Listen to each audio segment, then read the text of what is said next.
I hope umekuwa mtumiaji mzuri sana wa program za akili mnemba alimaarufu kama AI. Sasa kwenye hizi program zinatofautiana, lakini mimi leo nakuja na program moja ambayo imenifurahisha, imeonyesha kitu cha ziada. Programu hii ni ChatGPT. Kwenye program ina uwezo wa kufungua document tofauti, kwa sababu kuna wakati unahitaji wa kutafuta kitu fulani au una document yako unahitaji kufanya summarization. Unavyokuwa unaipeleka kule ChatGPT, ina uwezo wa kuifungua na kuifanyia summarization the way unavyotaka.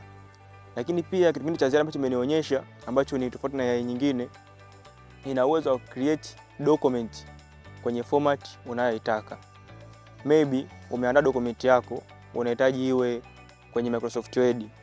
Umesearch pale, umeweka prompt yako au swali, imeweza kulifanyia vizuri. Sasa wengi tunapata shida, ikishamaliza pale tunaanza kukopi kupeleka kwenye Microsoft Word, tuna paste.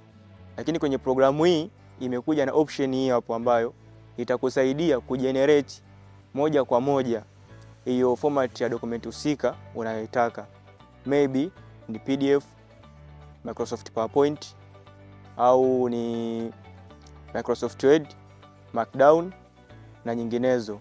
Sasa hiki ndio kitu cha ziada ambacho mimi nimekiona kwenye program ya ChatGPT. Lakini pia kumekuwa na aina tofauti za AI. Kuna Narrow AI, kuna General AI na kuna nyinginezo. Kwa hiyo kama unahitaji pia kufahamu kuhusiana na hizo aina nyingine za AI, usisahau kusubscribe hapo chini, kulike na kucomment. Tukutane next video.